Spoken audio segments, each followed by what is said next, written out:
ISF এবং তৃণমূলের বিরুদ্ধে কোনো ঝান্ডা এই ক্যানিং পূর্বের মাটিতে ছিল না, থাকবে না, একটাই ঝান্ডা থাকবে। ডিএনএ একই, বুঝতে পারছেন না? তৃণমূলের ঘরের প্রোডাক্ট তো বর্তমানে বিজেপি পরিচালনা করছে, ইতিপূর্বে আমি অনেকবার বলেছি। বর্তমান যারা বিজেপির নেতৃত্ব দিচ্ছে তারা সব তৃণমূলের লোক, তো তৃণমূলের কালচার এখানেও তো একইভাবে চলবে, সেটাই করার চেষ্টা করছে। এর আলাদা কি?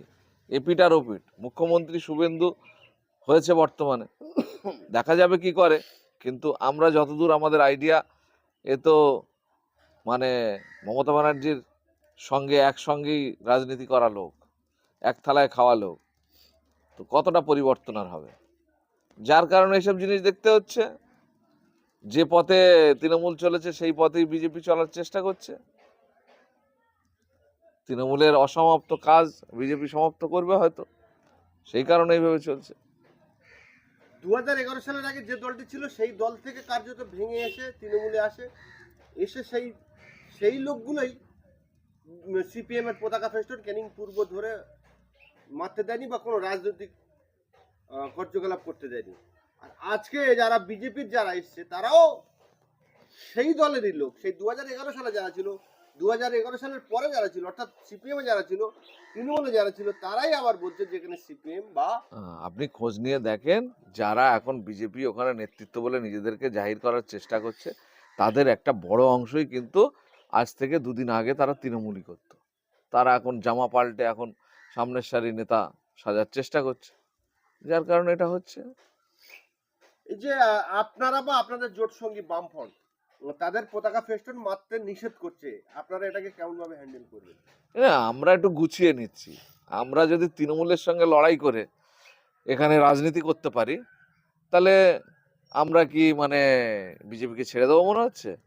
আইএসএফ এর প্রধান শত্রু হচ্ছে বিজেপি, কারণ বিজেপি ভারতবর্ষের সংবিধান পরিবর্তন করতে চায়, ভারতবর্ষের ধর্মের নিরিখে রাজনীতি করতে চায়, ধর্মের ভিত্তিতে রাষ্ট্র পরিচালনা করতে চায়, ধর্মের নিরিখে সংবিধান বানাতে চায়।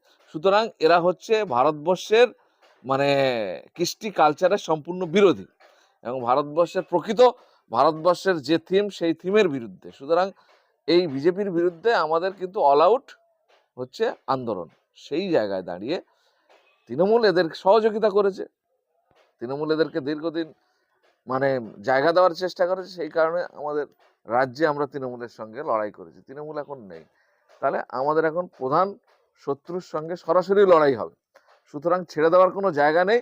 যারা বিজেপি করছে জীবনতলার বুকে, তারা জানে না, বোঝে না, সেই কারণে ওইসব কথা বলছে, করছে। কিন্তু গণতন্ত্রে সবার সমান অধিকার, গণতন্ত্রকে মজবুত করার জন্য আমরা রাজনীতির ময়দানে এসেছি। সুতরাং বিজেপি যদি মনে করে যেখানে আইএসএফ থাকবে না, তাহলে ওটা ওদের মানে একটা ভুল ধারণা বা মিথ্যা ধারণা নিয়ে ওরা চলছে। এই ধারণাটা ওদের কেটে যাবে। আমরা খুব তাড়াতাড়ি আমরা আসলে সংগঠনটা একটু গুছিয়ে নিচ্ছি বুথভিত্তিক, কারণ অনেকেই বিজেপির ঝান্ডা নিয়ে আইএসএফ এর মধ্যে ঢোকার চেষ্টা করছে, সেইটাকে আটকানোর জন্য আমরা একটু সংগঠনকে রেস্টোর করে নিচ্ছি। আমরা ময়দানে নামলে ওরা বুঝতে পারবে আইএসএফ এর ঝান্ডা থাকবে কিনা। এই যে আপনারা ক্যানিং পূর্ব বিধানসভা দুবার বিধানসভা লড়েছেন, অর্থাৎ বিজেপি থেকে সেই জায়গায় এস্টাবলিশড আপনারা, তো আপনারা আবার সংগঠন কবে না মজবুত করবেন আর কবে? না, বিজেপি কত বছর লড়াই করছে দেখতে হবে। বিজেপি শুধু ক্যানিং পূর্বে তো বিজেপি ছিল না। কে বলেছিল না? কে বলেছিল না বিজেপি ছিল না? তুমি ভালো করে খোঁজ নিয়ে দেখো। প্রত্যেকটা গ্রামে যেখানে হিন্দু কমিউনিটির মানুষ আছে কম বেশি কিছু কিছু ছিল, এখন সেটা ফুলে ফেঁপে একটু বড় হওয়ার জায়গায় আসছে। কিন্তু বিজেপি ছিল, আমাদের জন্মের আগে থেকে বিজেপি ছিল। আমরা তো 5 বছর লড়াই করছি, 5 বছর লড়াই করে মানুষের কাছে মনের কাছে জায়গা দখল করে আমরা একটা জায়গা মানুষ আমাদেরকে দিয়েছে। তো তাতে করে দেখাচ্ছে প্রচুর লোক আমাদের সঙ্গে এসছে, সেটা যারা 10 বছর 15 বছর লড়াই করে যে জায়গা পায়নি, আমরা 5 বছরে সেই জায়গা পেয়েছি মানুষের কাছে। সুতরাং বিজেপি মানে দীর্ঘদিন লড়াই করার পরে আজকে পশ্চিমবঙ্গে ক্ষমতায় এসছে। ভালো করে চিন্তা করে দেখবে, স্বাধীনতার আগে ওদের দল তৈরি, তারপরে ওরা ধাপে ধাপে দলের নাম পাল্টেছে, এই হয়েছে সেই হয়েছে, ধাপে ধাপে তারপরে ওরা আজকে এই পরিবর্তনের জায়গায় ওরা নিজেদের জায়গা পশ্চিমবঙ্গে করে নিয়েছে। ঠিক আছে, দেখা যাক কিভাবে কি চলে না চলে। আমরা তো একটা নতুন দল, সবে আমাদের 5 বছর বয়স, আমরা ধীরে ধীরে মানুষের ভালোবাসা অর্জন করছি, আস্তে আস্তে এগিয়ে যাচ্ছি। আশা করি গণতন্ত্রের জায়গাটা মজবুত করার লড়াইয়ে আইএসএফ সামনের সারি থাকবে এবং মানুষকে দেখিয়ে দেবে যে ভারতবর্ষের সংবিধানকে রক্ষা করার জন্য সামনের সারিতে আইএসএফ আছে। এই যে আমরা দেখলাম যে বিজেপির যিনি বর্তমানে ক্যানিং পূর্ব নেতৃত্ব দিচ্ছেন অলিপিয়াদা, তিনি প্রকাশ্য বিভিন্ন কর্মসূচিতে এই কথা বলছেন যে বিজেপি, তৃণমূল, আইএসএফ। অলি পেয়াদা সম্পর্কে আমি খারাপ কিছু বলবো না, কারো সম্পর্কে খারাপ কথা বলা আমাদের উদ্দেশ্য নয়। আমি খারাপ কথা বলতে বলছি না, কারণ না, ওনার ব্যক্তিগত হিস্ট্রি দেখলে আপনি দেখবেন কখন কোন দল করেছে, অসুবিধা, উনি একটা টাইমে আইএসএফও করেছে। সুতরাং সুবিধাবাদী রাজনীতির পক্ষে আমরা নই, আমরা একটা নীতি আদর্শের ভিত্তিতে চলি। উনি বুকে হাত দিয়ে বলতে পারবেন যে বিজেপির যে শাসিত রাজ্যগুলোতে আজকে গোশ খাওয়ার নাম করে যে মার্ডার করা হচ্ছে লোকদেরকে, বাঙালি নামে পেটানো হচ্ছে, কোনো কথা আছে ওনার? ওনার দলের যে জনবিরোধী নীতি তার বিরুদ্ধে ওনার কথা বলার অধিকার আছে? আজকে এত বড় বিধানসভার মধ্যে কোনো মুসলিম প্রার্থী আছে? কি বলবেন উনি? কিসের ভিত্তিতে? দুদিন পরে বার করে দেবে কিনা আমার সন্দেহ আছে।